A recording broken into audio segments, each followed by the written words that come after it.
Hello, welcome along to the Sports Tonight film show. And it's a special film show because it captures everything, the essence of everything that probably you lot are out there as well, which would be, generally speaking, football, horses and pubs. I think I've summed it up quite nicely. It is almost the Holy Trinity. And I should introduce you, alongside to me here are the four gentlemen very much part of the entire process. To my immediate left here, Mark Baxter. Alongside him, his fellow cohort in terms of writing, Paolo Hewitt. And then a couple of young fellas, couple of young boys who come into the process a little bit later on. Callum McNabb and Jason Mazza. Gentlemen, welcome along. Thank you very much indeed for coming.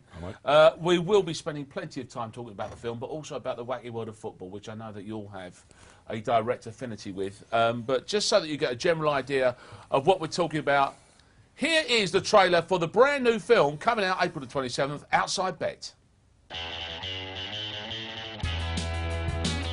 Can I have your attention, please? Have any of you ever considered buying a racehorse? Could be a life changer. Do you want your life changed then, Bax? Oh, look at me. What do you reckon? He's not bad. I reckon we can get him for £1,000 each. I'm in. But you know I'm in, Bax. I was planning on wasting that on luxuries, like food. Cheer up. We own a racehorse. We are now officially somebody. Don't ask. Ask her out, you idiot. The last fella took us shopping in New York. I can maybe stretch to the Asda in Blackheath. We're all pots. It's a good job we're all going to win a fortune on the nag. God, it's a lot of money, Mark. It's everything I've got. Are you mental? That's thousands. Just shut up and look hard. I always look hard. It's what you decide to do that makes you a winner, Mark. And they're off. Maybe I just can't stop looking round corners. When you find what you're looking for, how will you know?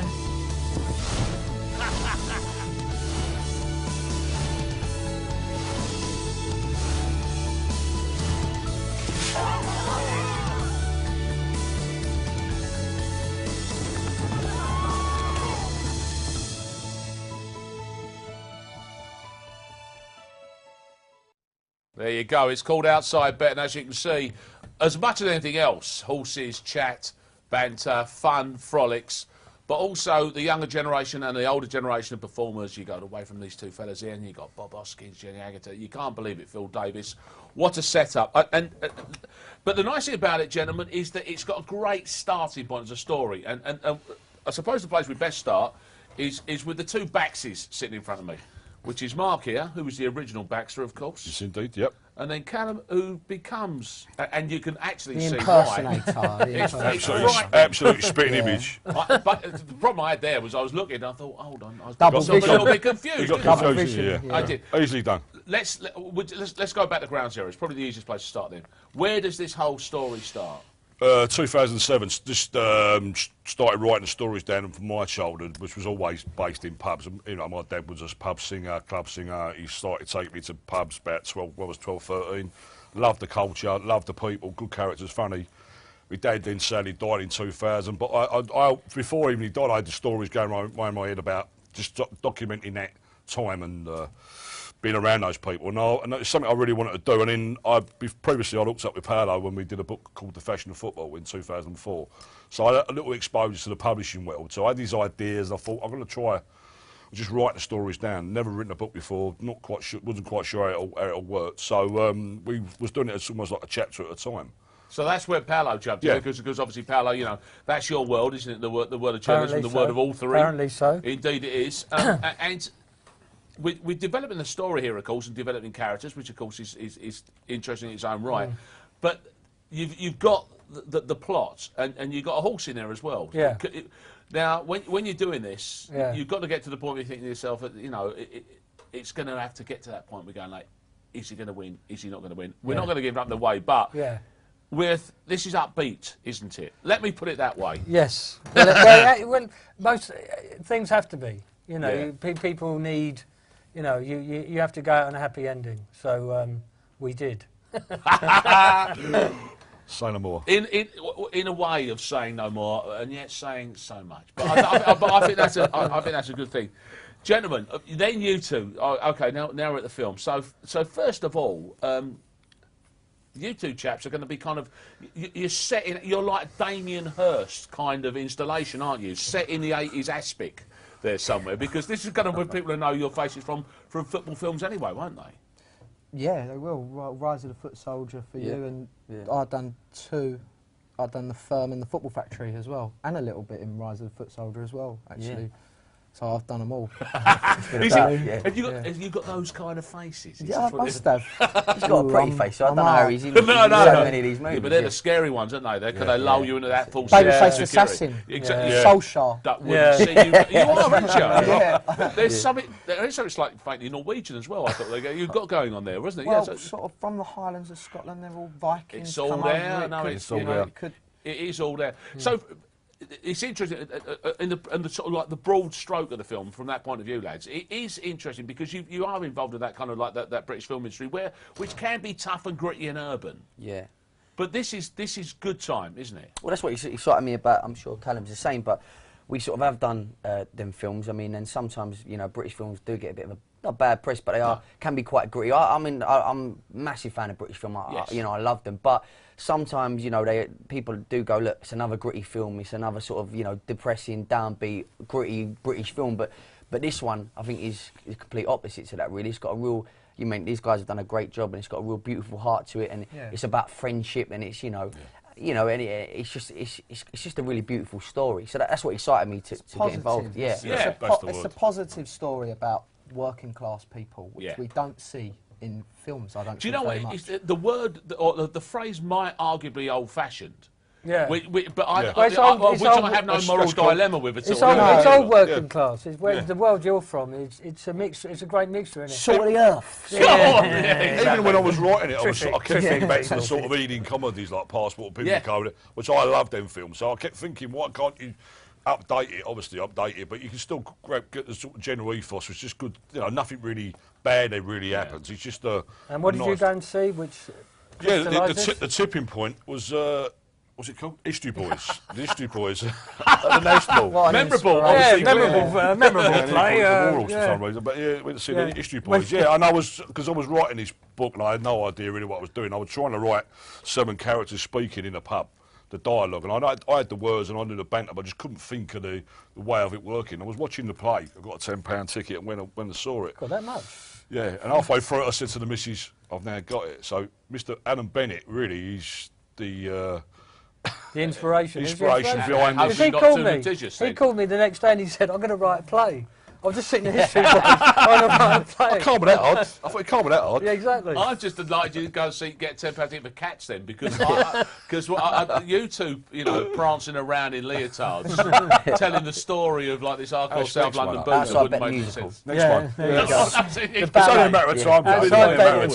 Yeah, a bit of new age sort of theatre coming on. I like that. That could make sense. You two are the buddies in, aren't you? Obviously, and the point I'll make, I've kind of got there, is your backs. I played Mark. Yeah. Many years ago. Well, not that long ago. About 6 stone ago. Yeah. I was going to be kinder than that. But quite right too. But the friendship was there as well. I mean, is it nice to be able to just, in that kind of situation, play a part, work with a dialogue in which you do just to kind of get to do some knockabout fun? Well, because it was like pub dialogue anyway, which was where Mark picked up writing stories in the book from. It was kind of easy, that banter anyway. Yeah. Do you know what I mean? It was like it was there for us, so it was quite easy to kind of pick that straight up. We didn't have to falsify any of that. And it's kind of, see, I don't know if this. Please tell me, because I don't know if it sometimes could be a problem or an absolute bonus, is the fact that a lot of the language is your language. I mean, let's be honest, I think we all speak of the same tongue. I think we can safely say that in this... The Queen, we speak the Queen. In this crescent that we are here. He has no idea of which we speak. Woking.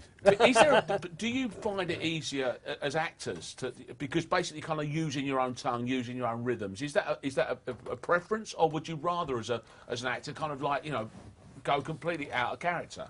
I think there's about 4 different questions there, but I think kind of general, yeah. In terms of is it easier?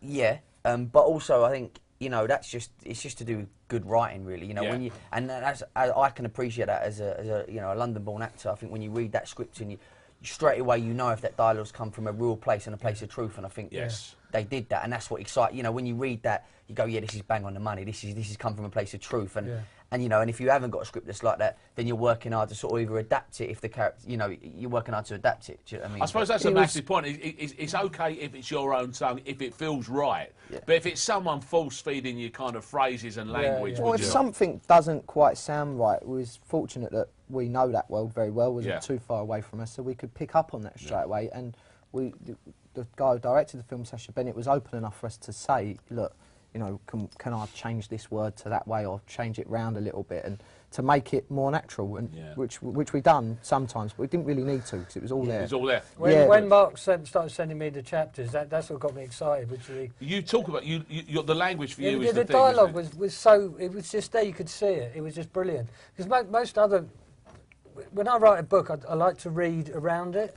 And the only book I could find was Last Orders by Graham Swift. Yeah. Which was all right, but it didn't have the banter. It didn't have that, you know, that human element, you know, which is there the whole time. And that's what excited me. Mark was sending me this stuff, and it was gold. It was absolutely. And I suppose what's useful for you is that, you know, as a sort of like, you know, first-time writer, rather than sort of like trying to paint pictures with words, to simply just remember conversations must be the easier way to go. I was soaked in that company for like 25 years, literally sat there for 25 years listening to these stories and these people. But also I worked in the print when I first left school. And it was like I was going drinking on a Sunday and then spending the entire week with the same sort of people. You know, old working class. Yeah, well, old working class guys who had million stories and have some, you know, really funny people, characters really. And I loved that, and I sort of picked up on those people. I love them sort of people anyway. So really, even when I was writing it, you know, I could hear the voices. I would actually, they were speaking to me.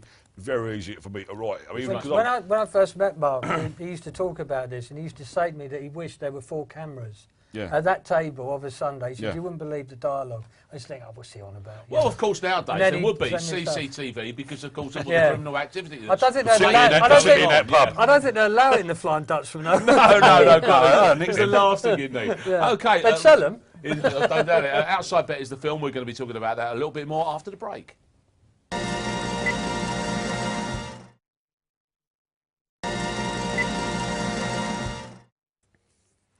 Welcome back to the film show, Outside Bet Special. I should introduce you once again here. Mark Baxter and Paolo Hewitt, the authors of the book The Mumper, from whence came the film Outside Bet, which is Callum McNabb and Jason Mazza, who are 2 of the stars of that. An ensemble cast, gentlemen. Rarely seen nowadays in the cinema. I mean, what a bunch of fellas and ladies they've got together for this one. It must have been delightful when you saw the other names that were cropping up on this. It was brilliant. Unbelievable, yeah. Really good. Give us, tell us who's in this.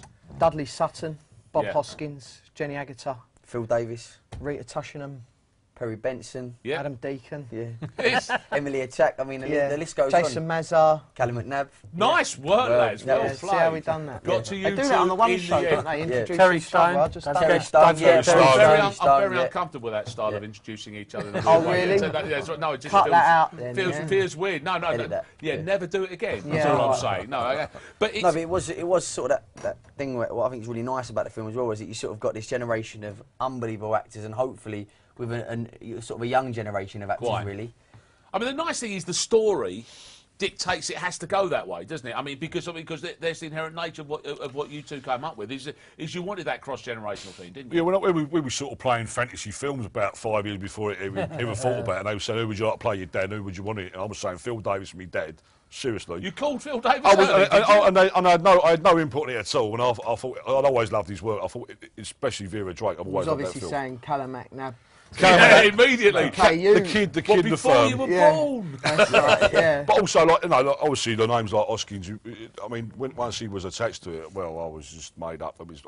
For me, he's perfect for it. Yeah. Growing up as a London actor, they're the sort of people, you know, people like Bob and Phil. You sort of look to them as like your inspirations, and they're the ones that make you go. You know, with them two and Michael Caine and Ray Winston, that they sort of give you not hope, but they go, you can do this. Yeah. Do you know what I mean? Inspiration, very good point. Inspiration, you know. So, and you know, with Bob and Dudley, it's just, you know, it's a dream sitting there. And, you know, I'm not even just saying it was amazing. No, it was looking brilliant. at Bob doing his thing and his just on the money. You know, in real life, people who don't get to be in the acting trade, you'll sometimes be, if you're around your peers, you can be a little bit nervous. I mean, are you like that as actors? You know, when you realise the people you're working with, are you a little always bit nervous around Callum? That's always. He's so lovely though. He's lucky he's lovely because I always get a bit easy. It's that aura that he gives off. Yeah. It's just, it's a bit. But luckily, it's that intimidating face. It is.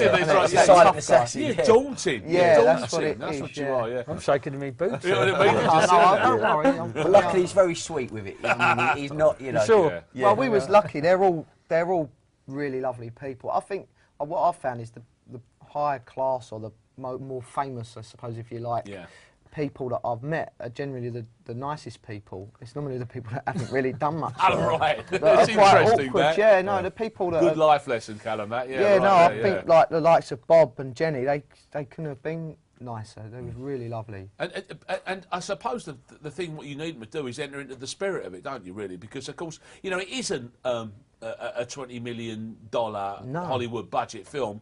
It's a beautifully made thing and all that, but of course they can't throw massive dough at it. No, and I think that's why it's good, because with everyone getting on, because no one's getting sort of more than each other, and everyone's in it for the story. Not. People, the big stars of the film aren't necessarily there because they're getting £1 million. They're there because they really like the script and they like the feel of the film, and so hence that kind of transcends for everyone. Everyone's there for the same reason. I went down one day and I was talking to a technician outside, and I said, every time I come down here, everybody's really happy. They all look really content. He said, because they're working on a film they think's worthwhile. Yeah. I've got to say there, so I've got to say that I've got to give massive credit to the director, Sacha Bennett, there, because he's got such a lovely way of creating this atmosphere on set. So, he just has this lovely way about him. So it makes everyone, all the crew, all the actors. Us lot as well, because when me and him went down, we were thinking, they'll put us at the back. We'll get a cup of tea about 2 o'clock in the afternoon, and here's a train ticket. He wouldn't shake your hand. It had to be a cuddle. Yeah. Just a cuddle. You think Which that's you nice, struggled with, Yeah, it's the lovely. I actually insisted on the colour at the end of it. I loved it. It took you 2 hours to leave because you had to couple everybody. I've got to say, before we go any further, the script by Nigel Smith was, I've got to say, he picked up fantastic on the book. Brilliant. Yeah. And he got the real essence of it. He's done a great job of that. Yeah. And let's talk. Okay, but let's get into the nitty-gritty of this here. Now, I know a story because I've talked to you about this, and I don't know if you revealed all before, but the horse racing element of this. It's a horse. That's a massive part of the story. I think we can safely say that. I'm not giving anything away about that one there. Is anyone a kind of big fan of the turf amongst the four of you? Not I. Is that a new element to it? The big races, the derbies and the Gold Cups and the Nationals. We've got the National this week. Looking forward, of course. Got to pound on something. Yeah. Mainly, I don't know how it works with you. Perhaps Jason will agree with this. Anyone that's wearing claret and blue silks. There's the sweet science of it for me. Might as well throw that pound away. Yeah, we shall get onto this part of the conversation a little bit later on, obviously. But it's a specific affinity with the horses. I grew up in a horse racing. My dad was actually mad on gambling, but he wasn't a very good gambler, and he had major troubles over the years of doing every tanner he had. So I got a little bit beat out of me. My mum was always, "You're not going in the bookies," and to this day, I do go in. I have a gamble every now and again, but it's something that's just not in me. It doesn't get me. I think the gamble may be I can have a really nice winner. I can have a nice winner, and the next day I don't think about it. No, I don't think about it. I don't really. No, not a problem. I mean, I go racing quite a lot as well. I actually love going to see it live. It's a fantastic day out. Well, there is that. Just explain actually, because there is a horse called the Mumper. There is now, yeah. Do the chicken and egg for me on this. Book, horse, book. No, book first. And then the name of the Mumper is basically a South London slang word for beggar or scrounger, which I was called when I was in the print because I was always begging and scrounging. It's my nickname, it stuck to me. So when I was writing the book, I was trying to think of a name for the horse, and I thought, that's a great name, the Mumper, because no one knows what it means. It's, I kept saying, what's that mean? Buy the book and find out. That was the selling point. And then, nice. And then, of course, we do the film, and then the production company buy a horse, and they give it Millwall blue and white silks, which is a nice touch, and they call it the Mumper. Someone chirped in there. That was Callum. Yeah, well, obviously I insisted on that. In the contract. Yeah, when we doing the rider you were looking for. If you'll pardon the pun, actually. They told me the blue and white was Spurs. No, wrong one. But I don't know. Have you told anyone, Callum? That you did tell me when I was interviewing for the magazine that's sitting on the table here, Jocks and Nerds, that you could have been a jockey. Well, You were nearly a jockey, weren't you? I could have gone to jockey school. I had the opportunity to go. My uncle had a... Is it a bit like a fairground ride, where if you can go under this hand, you could get into No, jockey you could school? go into this. Is it one of those? I would have had to have been a jump jockey because I'd have been too tall for the flats. But I wasn't too bad at horse riding growing up. Not that I'd done it through years, but my uncle bought a house in Portugal and he took tourists out through the mountains on horses, and I used to spend my summers there. So I got really good at horse riding. It was where I earned my keep through the summer when I stayed with him. I used to take tourists out, normally a group of young girls that I picked to take out horse riding, and he said to me when I was going back, That's the jump jockey bit, right? Yeah, jumping on and off a few different Fillies. horses. Of course, fine fillies. Yeah, I think Young fillies. Do you know what? That went without saying. Yeah, and he said to me, why don't you go to jockey school when I was going to do theatre at college. And that was kind of where it come from. I do like the idea of jockey school, based on the fact that I like to think that like the uniform is silks. Yeah. Is that you all just walk around all day in those kind of like all shiny shirts? That'd be great. Starving. Not allowed to eat. Because like lunchtime's an ice cube, isn't it? Yeah. It's tough. Could I have two, please? We had a guy, for your tea. the guy that was looking after the horse on the film. I can't remember his name actually. He was Paul a really, Murphy. really nice fella, Nice guy. and he was a jockey, and he was saying how he had to lose before a race like something ridiculous, 2 stone, and he done it in a night, where he put a sweatsuit on and sat in a sauna for about 16 hours or something. And Is it that simple? I haven't seen that DVD come out. Where can I buy it? That's apparently, all I it's need. not actually very simple doing that. You're not quite that good close for to your health death. either. Really? Yeah. You're saying? You reckon, James? Yeah. But what's interesting as well, because if you put the other connection here is because with the films you've done and the book you wrote, this whole football and fashion thing. Obviously, you've been involved in two of in the films that you've worked in as well. Were you like that as fans as well? That because so much of football and goes with the kind of fashion iconography of it as well, doesn't it? Were you those kind of fans? I think Dressing up? No, I'm not, to be honest. No, not really. Not to shoot that question down. No. I think that does come. I think there's been obviously movements in the film I've done, The Firm, which was about the casual movement, and that was huge. That it came to Liverpool fans going away in Europe. It is old, isn't it? I mean, It's a generation. Our generation. It wasn't really that. It wasn't a big thing for you guys. I think people do put their best gear on sometimes to go down to football, but I don't really get involved in that. Yeah, we necessarily. noticed. But it's still different. Because I look good, don't I? Yeah, exactly. Anyway, you don't yeah. need to. Yeah. I think the films that we've done are set in the 90s or the 80s. Do you know what I Sure. mean? So they are sort of period. But yeah, people do wear certain sort of Well, clobber, it's a but football gear, patently- Stone Island. And, Yes, exactly. There was uniform, but partly that uniform thing did happen a lot in those days. But I've always wondered if it was a kind of just a matter of just Sunday best in that kind of classic working class tradition. Is that you just kind of whatever happened to be the fashionable clothes at the time. It's an element of that, Well, definitely. it was a street movement, wasn't it? So when the skinheads were there, So in terms of the book, what eras did you cover then? we started from 1960 when the maximum wage was abolished and players started getting money, and then they started buying clothes and clothes shops and started, It's keeping moving up into with the that. Joneses a little bit as well, Yeah, isn't it? Because you see all your mates and Yes. everyone there, so you want to look. But then the fans weren't.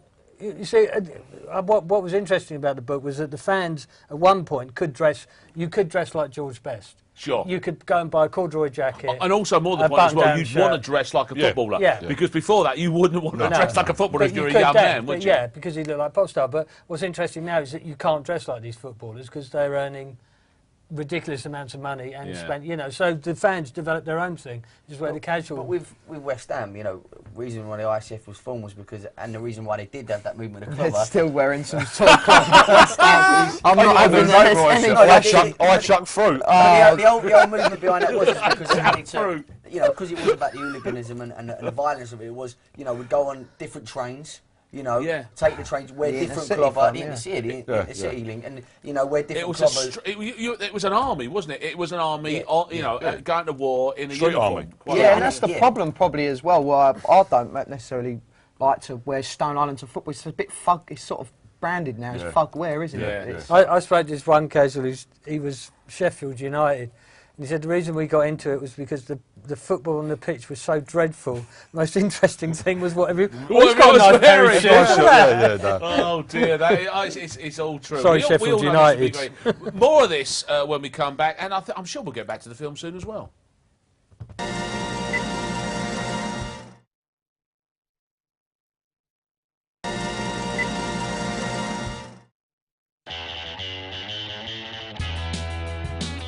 Can I have your attention, please? Have any of you ever considered buying a racehorse? Could be a life changer. Do you want your life changed then, Bax? Oh, look at this. What do you reckon? He's not bad. I reckon we can get him for £1,000 each. I'm in. But you know I'm in, Bax. I was planning on wasting that on luxuries, like food. Cheer up. We own a racehorse. We are now officially somebody. Don't ask. Ask her out, you idiot. The last fella took us shopping in New York. I can maybe stretch to the Asda in Blackheath. We're all pots. It's a good job we're all going to win a fortune on the nag. God, it's a lot of money, Mark. That's everything I've got. Are you mental? That's thousands. Just shut up and look hard. I always look hard. It's what you decide to do that makes you a winner, Mark. And they're off. Maybe I just can't stop looking round corners. When you find what you're looking for, how will you know?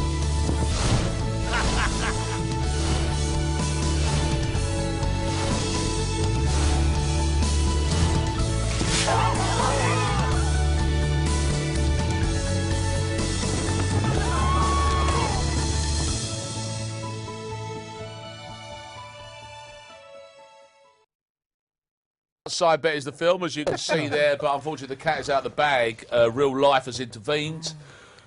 Football and individual teams have now reared their ugly heads. We should let us go round the table. If it hasn't made itself clear so far, actually, poor old Paolo really has made a valid attempt to shield his life. Yeah. I've got to try somehow, haven't I? I have heard that. But we're Premier League, you see, so it's a bit hard to sort of get it down, you know. We'll clarify Get that down maybe. to this. Jason, first of all, your personal football credentials would be? Well, I'm a West Ham fan, but... yes. Yeah, a West Ham fan. Say that. He says that so unshamefully. He actually is an actor, isn't he? He's got it all. Yeah. Phenomenal. And I'm very proud Method, of that. it's method. And I'm very aware that we've Are got you, is that your is that where you're from? Are you geographically I was born West Ham? I was born in East London and now live out in Essex, and there's loads of us out there. Well, So you've covered. Oh, you're all West Ham fans are black cab drivers that live in Essex, aren't they? Well, that's a little bit Aren't they? prejudiced, I think, is going on the couch. So. It's certainly a sweeping caricature that he's gone for, which feel free to answer when we ask Callum. So your football team would be Millwall. You're a Millwall fan, Yeah, are you? absolutely. That's And we all know turn you up for the support books. as well, yeah. I'm So don't start irrelevant. trying to tag team me 2-on-1. I'm neither hither nor yon in this Backs up. argument. I'm on my powder, mate. Yeah. Well, so, but Millwall, but obviously, but that's your side of the river Yeah, as well, yeah, isn't of it? course, South London. Absolutely. Always have been. Yeah. Always will be. And that's right, because you're still living down that particular part of the world now. Yeah. Poor old pal, loves you. Go on. What? Whom? The Mighty Cockerel. Mighty Cockerel, my friend, Tottenham Hotspur. And the reason was because I lived in a place called Bagshot, and it was 1967, and I thought I need a team to support. And the radio was on, and it said Tottenham Hotspur were playing Derby County in the semi-final of the FA Cup. And I thought, whoever wins that game, I'm going to support them. You got so lucky. And a week later, I know, tell me about it. Tell me about it. And a week Bagshot later, Rams, the only flag that ever said Bagshot Rams, that would have been. and a week later, I was at school and somebody said to me, "Oh, Spurs are playing Chelsea in the FA Cup," and I went, "Well, what happened to Tottenham Hotspur?" And they went, "Oh, Tottenham Hotspur." So that was it. I was going to say Glory Hunter. No.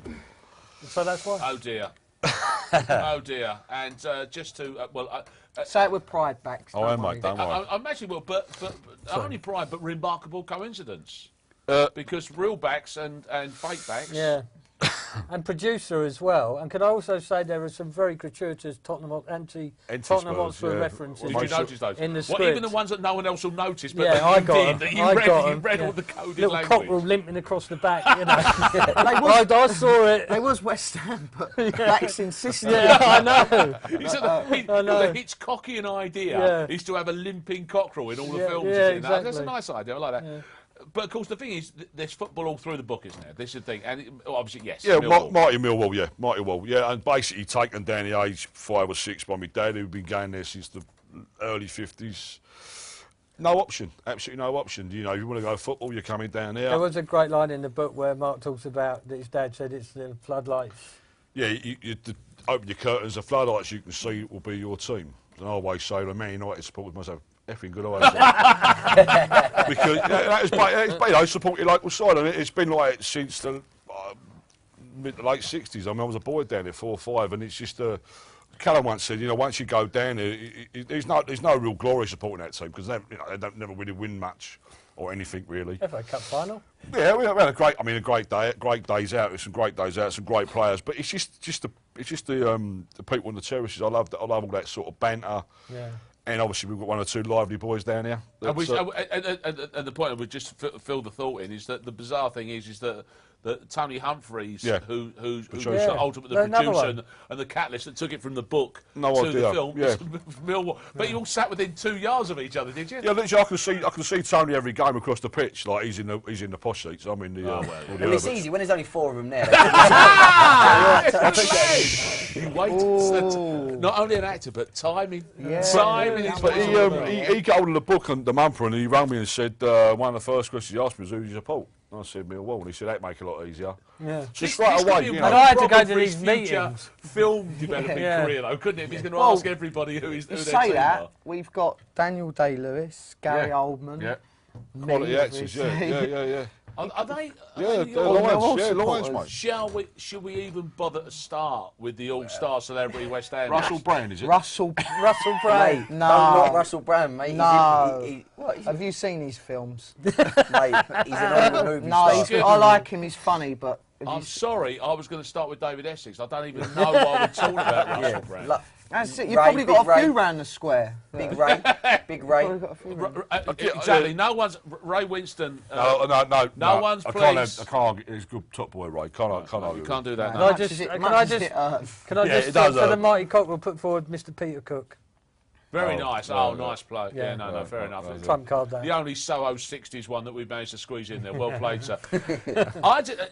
Did you have? I know it's acting and whatnot and all that, but we alluded to earlier. You know, there's a film that you're a West Ham fan. Yeah. Was it?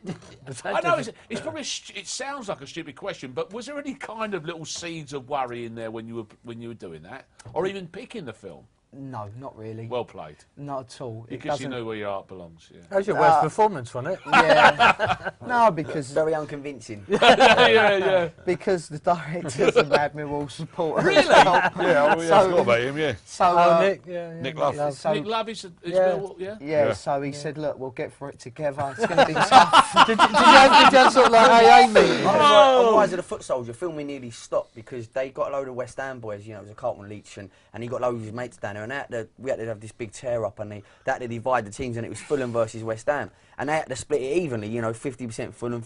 It nearly was chaos because the boys were going, well, we ain't doing Fulham, mate. We ain't. There's no way. So it's too much of a stretch. I'm not going out of bed to do Fulham. Ain't happening. They done the same thing when we done the Football Factory. We had all different boys come down, Arsenal and a few Tottenham and Millwall and West Ham. I don't think there was many West Ham, but some turn up. Well, you wanted it real, didn't you? No, and they mixed it all up to make it, you know, more fun. It's an intriguing notion, is that you want them to, you get them in there to play this role, and you say, but of course, you know, it's all faking it, lads. But by the same token, make it look convincing. So because you go to that place, wouldn't you? But I suppose if it's, you know, when they mixed it up, it was each other's mates, so no one wanted to hurt each other. No, so much. Like that. It was all good fun. Is it difficult for you two as actors to be going along to games? I mean, we talk about that. I mean, is there an element of that, especially because you've been in football films? Is it problematical? Well, I go Millwall every week. Never really at all. You never go any hassle. No, not at all. I mean, Deerstalker, obviously. Clearly, I've been going to Millwall for such a long time. I mean, I think you get that some people go now like, what are you doing down here? But because I've become a little bit more well known, but really I've been going just as long as everyone else. And now you're recognised. They think, what's he doing? Johnny here? come lately. Yeah. Glory hunter. But Glory hunter, intriguing. I think it's away. I think away games you're probably a little bit more cautious Vulnerable. where you go. Yeah, but not really. But I think more outside of the thing, because I remember being with you, and you know, the trouble coming up to it was you, and people just having a go. You think you're tough, you know, we're actors. You get that in a film, you know, and. Yeah, it depends. I suppose it depends as well the environment you put yourself in. Yeah. If you're going some dodgy boozer in East London, yes, you're probably going to get dodgy around or no, or in any part of London. No, but any part of London, you're going to get. There's a level of common sense that we all have to operate on that level, isn't there? Yeah. Do you go much? Do you get to go over to West Ham? You know what? I feel bad. I haven't been over there this year, but I normally go to the away games. Like last year, I went to 2 away games. That's because you only like to see us win. Well, exactly. Yeah. So exactly, what away games? Tottenham, Chelsea. No. We go all over. Stoke, we've been, and but there's a group. Did you come to Millwall? No, I didn't go to the Millwall game. I was sensible. No. But no, there's a group of us, about 30 of us, and all out in Essex, and a guy called Martin Gowan. He's a lovely fellow, and he arranged it all. There's a load of us go away. So yeah, it's always a good laugh. Okay, well, now that we've talked about us, we might as well, give the rarefied atmosphere of vaguely near the top of the Premier League, and I say vaguely based on the spiralling out of control that is going on at White Hart Lane. What's the story? The story there, my friend, is that we're playing a little Bugs Bunny thing. We've got the carrot, we're going like that to other, and boom, we'll be gone. Don't worry about it. Is that what you've done to Arsenal? Exactly. That's very That's what clever. we did to Millwall and West Ham. Yeah, that full sense of security is excellent. I'll be honest, I love watching football, Tottenham this year. I thought they played amazing football. And it's just, I'm gutted for them. I don't know if they're going to make it. It feels a bit running out of steam, but we got Chelsea semi-final on Sunday, and I think that will determine the rest of our season. Yeah. I'm looking for a 3-0. It was Harry in England thing, wasn't it? That as soon as that happened, and I mean, there's so much talk that it's complete coincidence. Look, what a coincidence! When they started talking about Tottenham, both started really strong. And very true. It's very hard to do it, but when they started talking about Harry, the first game after Harry for England was Newcastle. We beat them 5-0. Yeah, but then when was the key game? I remember watching it. Was the Man City game where Tottenham should definitely have got a result out of that. Yeah, Balotelli stamped on Defoe missed that one at the end, and that was a key game. And then after that, he just sort of. Well, Balotelli stamped on Scott Parker, didn't he? Then got the penalty. And then it was 4-4, was it? Or no, they beat us 4-3. Beat us 4-3. And Defoe missed by that. It was a bit of hard luck there, I suppose. It was, yeah. Plus, we had Harry's heart attack, Harry's trial. Yeah. Yeah, I feel your pain. How about looking forward? Really sympathise with. Yeah, that's right. Yeah, struggling for 4th place in the Premier League. I'm welling up. But you see, the trouble with West Ham is you want to be us, don't you? You want to play glamorous, attractive football. You want to be up there in the Champions League. You want to be up there. Probably say and you can't do it. I defer to my learning colleague at the end of the season. Can we just say, when I gave you a compliment for this season, you're talking like it's been here for the last 20 years. No, that has not been the case. But you do think you're owed it. They do, don't they? No, you do. No, but West Ham have got come on, we've got a big got issue a claim with chip. Oh, Bobby Moore. not just play another record. No, not just Bobby Moore, but look at the players that the club produced. Be honest, for England as well. And look how well they've done at other clubs. Look at the players we keep on taking them off you, don't we? But no, West Ham do it. I know you're gonna mock me, but West Ham do have a tradition of playing good football. And this season, have you hated it under Allardyce? And last season as well. You know, it's been terrible. If you get up, if you get up there, if you get promoted, will you then go, Sam, you are a genius, 100%, and we love you? I can tell you that now, for the West Ham fans as well. Even if we somehow manage to come first this year, no West Ham fan would turn around and say that. Oh, God bless. By the way, God bless Jason for even thinking that thought. Yeah. No, the problem you've got. The title is still available. Allardyce is the man that will keep you up. Allardyce is the man that will keep you in the Premier League. Well, he gets in the first getting place. You there, that's going to be the problem. I tell you what, sage words from a man with such a young head on young shoulders, and it's frightening. Who'd have thought? No doubt this debate will carry on during the break, but fear not, we'll be picking up in a moment's time anyway for the last part of the film show.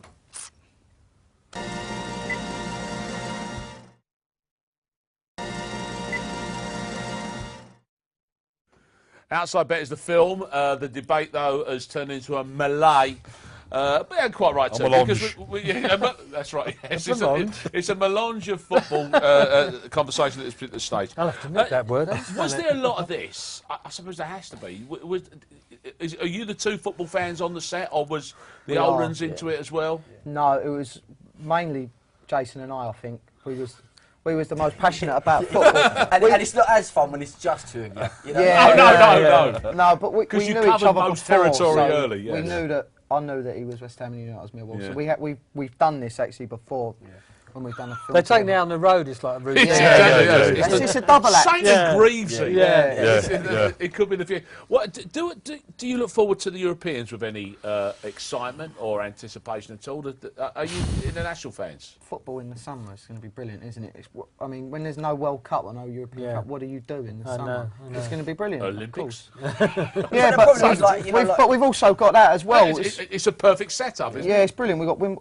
I mean, I'm a sports fan across the board. There's not really anything I don't watch sport-wise, so it's going to be great. The tennis, and then you've got the Olympics and the European Cup. We always do that thing of believing that we've got Just a chance. about to say that. Just about to say that. And it always lets us down. But this time round. Yeah, but not even that. I'm just thinking that there's some talented young English players coming through, and I think it's going to be exciting. I mean, I don't know how many. I mean, it's a shame that Jack Wilshere. I don't know if he's going to. It's how many actually get a show, isn't it? Of course, it depends on whoever the managers actually take them on as well. Is going to be part of youngsters. Give the youngsters a go. I think absolutely right. Like that. Just give do you play the England ticket, or do you?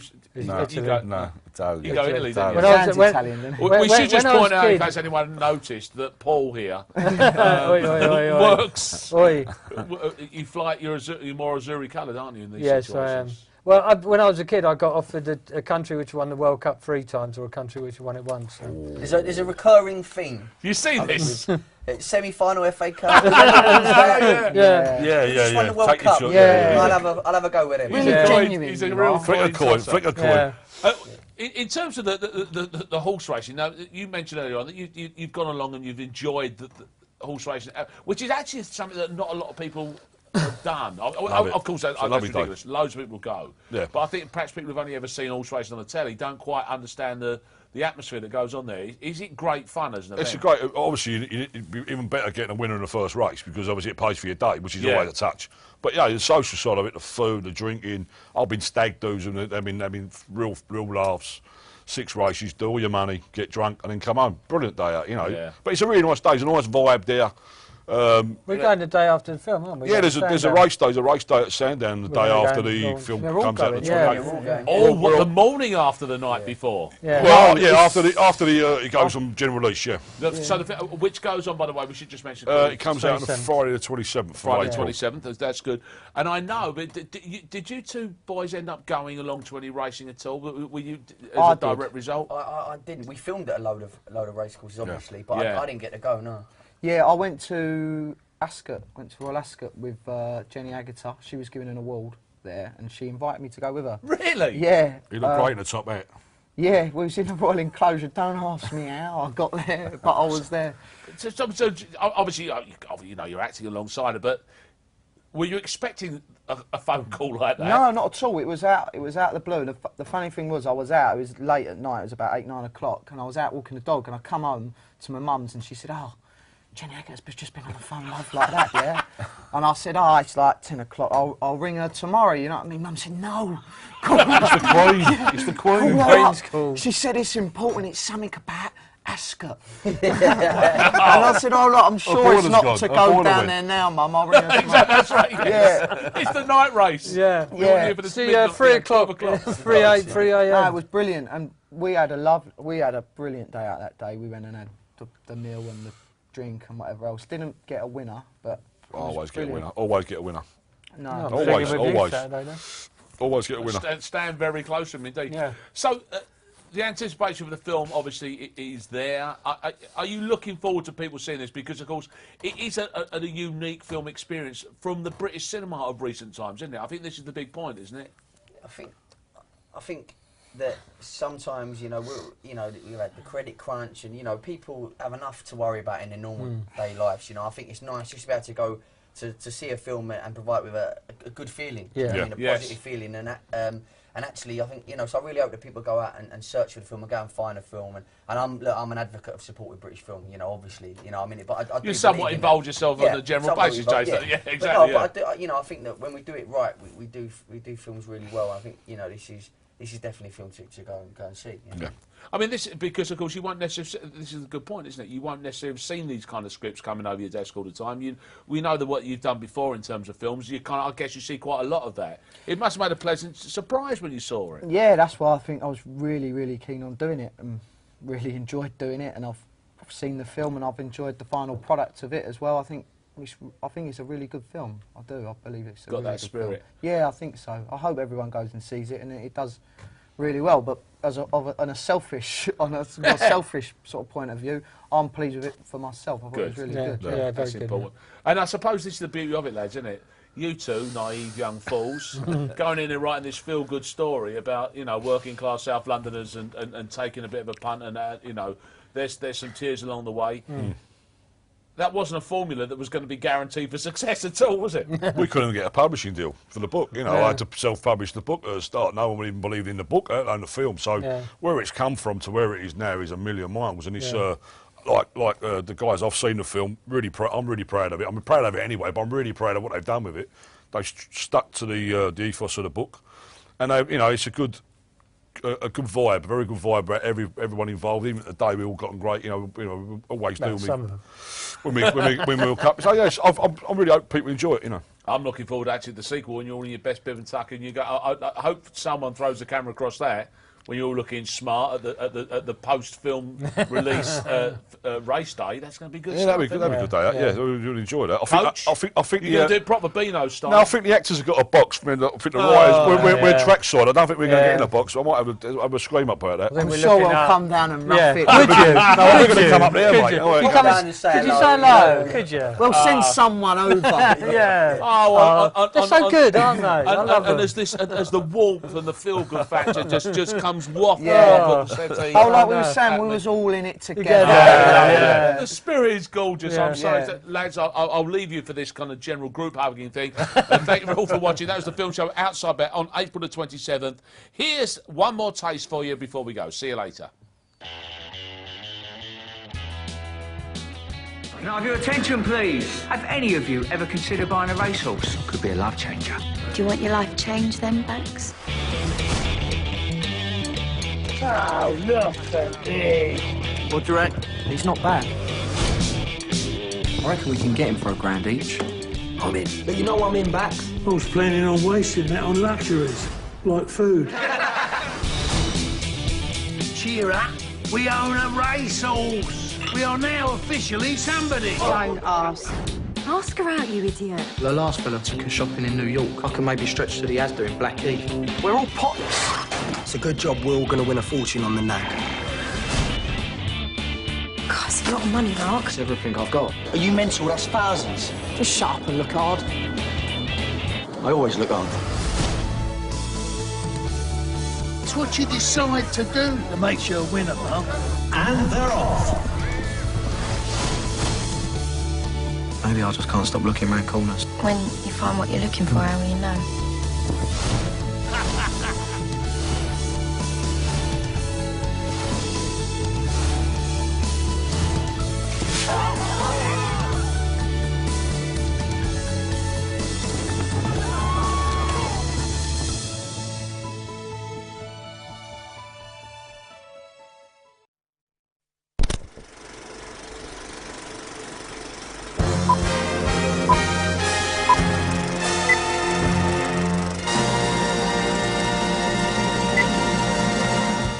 Stay ahead of the game with Sports Tonight Live.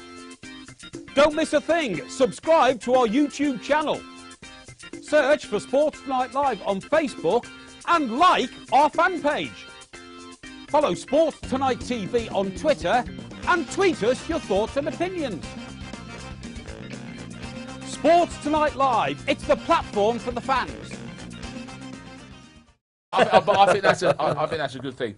Gentlemen, then you two. Okay, now we're at the film. So first of all, you two chaps are going to be kind of you're like Damien Hirst kind of installation, aren't you? Set in the 80s aspic.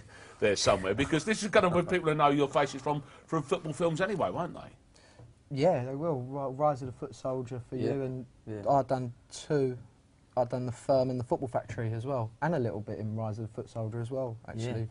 So I've done them all. Have you got those kind of faces? Yeah, I must have. He's got a pretty face, so I don't know how he's in so many of these movies. Yeah, but they're the scary ones, aren't they? Because they lull you into that full Babyface assassin. Exactly. Solskjaer. That wouldn't see you. You are, aren't you? There's something. There is something like faintly Norwegian as well. I thought you've got going on there, wasn't it? Well, sort of from the Highlands of Scotland, they're all Vikings. It's all there. No, it's all there. It is all there. So. It's interesting, in the sort of like the broad stroke of the film, from that point of view, lads. It is interesting because you are involved in that kind of like that British film industry, which can be tough and gritty and urban. Yeah. But this is good time, isn't it? Well, that's what you cited me about. I'm sure Callum's the same, but we sort of have done them. Have any of you ever considered buying a racehorse? Could be a life changer. Do you want your life changed then, Bax? Oh, look at this. What do you reckon? He's not bad. I reckon we can get him for £1,000 each. I'm in. But you know I'm in, back. I was planning on wasting that on luxuries, like food. Cheer up. We own a racehorse. We are now officially somebody. Don't ask. Ask her out, you idiot. The last fella took her shopping in New York. I can maybe stretch to the Asda in Blackheath. We're all pots. It's a good job we're all going to win a fortune on the nag. God, it's a lot of money, Mark. That's everything I've got. Are you mental? That's thousands. Just shut up and look hard. I always look hard. It's what you decide to do that makes you a winner, Mark. And they're off. Maybe I just can't stop looking round corners. When you find what you're looking for, how will you know?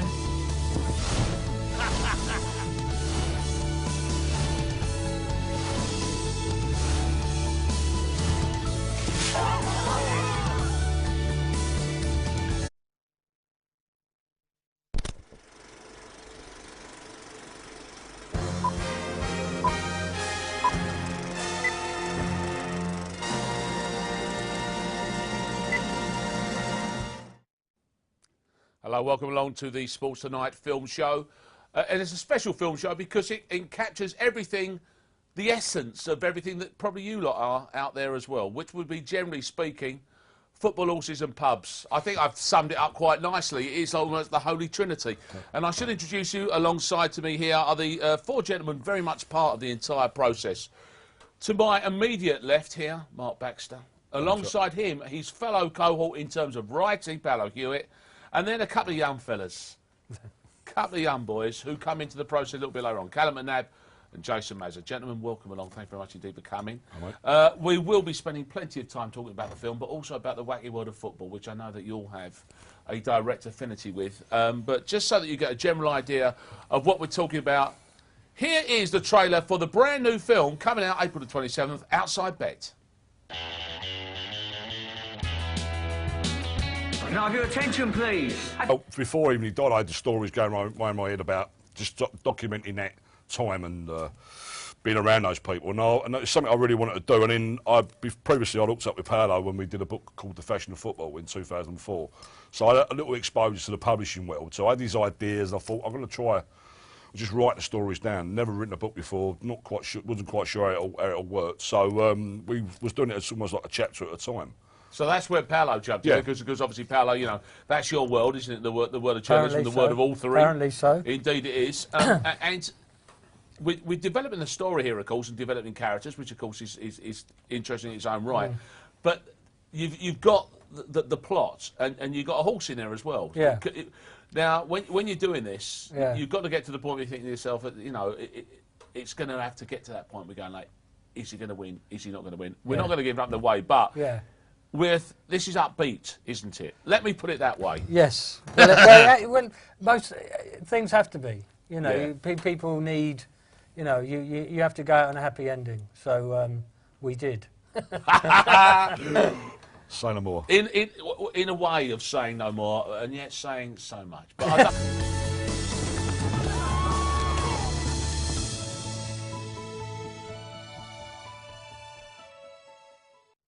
There you go. It's called Outside Bet, and as you can see, as much as anything else, horses, chat, banter, fun, frolics, but also the younger generation and the older generation of performers. You got away from these two fellas here, and you got Bob Hoskins, Jenny Agutter. You can't believe it, Phil Davis.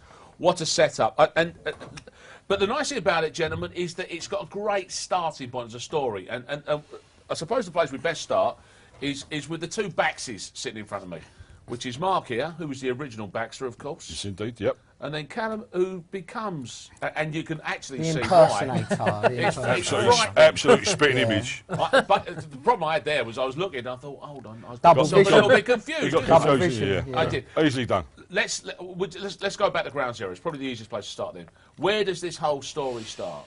2007, just started writing stories down from my childhood, which was always based in pubs. You know, my dad was a pub singer, club singer. He started taking me to pubs about 12, well, I was 12, 13. Loved the culture, loved the people, good characters, funny. My dad then sadly died in 2000, but I